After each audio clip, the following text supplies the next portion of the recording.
The moment I walked into our shared apartment that evening, I froze. Ryan was standing by my closet, holding the soft black dress I had worn last week, the one I loved the most. His fingers traced the fabric lightly, and for a moment he didn't even notice me standing there. Then he turned, and our eyes met, wide, slightly nervous, and impossibly intense. Can I borrow this?" he asked, voice a little shaky. My heart thudded in a way it never had before, my stomach fluttering like it was trying to escape.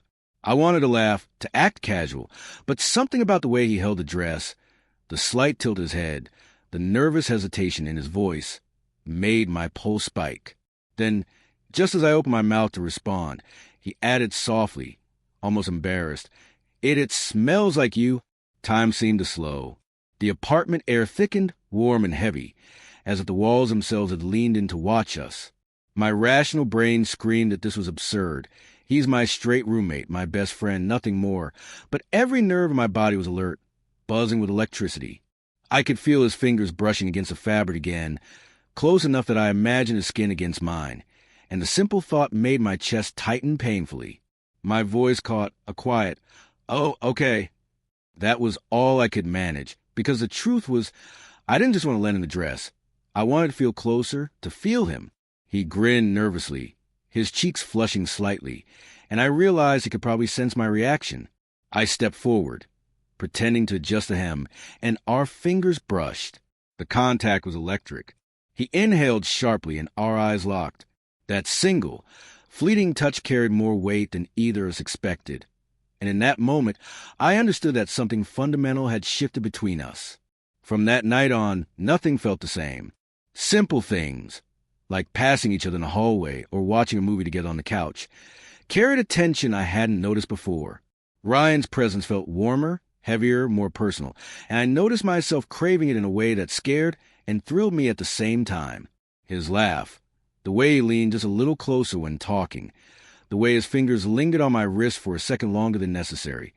Every gesture became a reminder that the line between friendship and something more was blurring. Days later, I found him wearing the dress over a t-shirt, walking into the living room with a playful, almost embarrassed grin.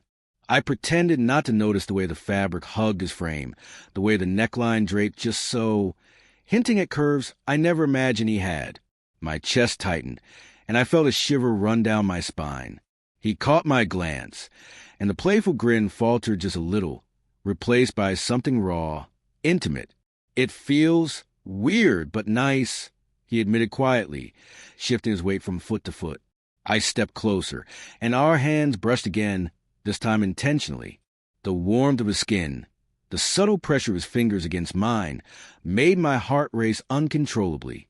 Over the next few weeks, the dress became a silent symbol of our evolving relationship. Every time he borrowed it, every time he touched it absent-mindedly, I felt the tension in my chest tighten. Our interactions grew more intimate. A brush of shoulders while cooking, a hand lingering on mine while sharing headphones, whispered jokes exchanged in quiet hours of the night. Each moment was charged with unspoken feelings, a subtle recognition that neither of us could deny the growing pull between us. One rainy evening, we were sitting side by side on the couch, the city lights glimmering through the window. He leaned his head on my shoulder, the dress fabric soft against my arm. I could feel his warmth seeping into me, steadying me in a way that nothing else ever had.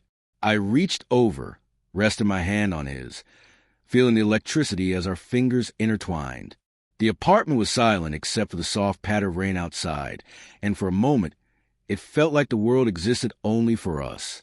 He lifted his head slightly, eyes searching mine, and I caught the vulnerability there, the fear crossing a boundary, the hope that I might feel the same. I leaned closer, my lips brushing his ear as I whispered, "It's okay. I feel it too." His breath hitched, and he turned to face me, our foreheads touching, eyes locked. The first kiss was hesitant, soft, a question and an answer all at once.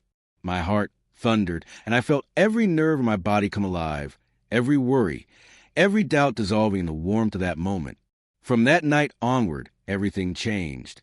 We moved seamlessly between friendship and intimacy, exploring the boundaries of touch and closeness. Movie nights became cuddles, playful teasing became lingering kisses, and even mundane routines were infused with tension and tenderness.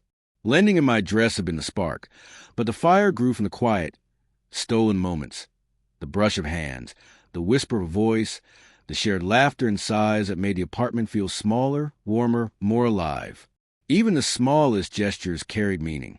A hand lingering on a shoulder while passing, a shared bite of dessert, a gentle touch as we walked past each other. Each one was a reminder that what had started as a borrowed dress had become something much deeper. Love, desire, and intimacy had seeped into corners of our friendship, transforming it into a connection that neither of us could ignore. The air between us was always charged, always electric.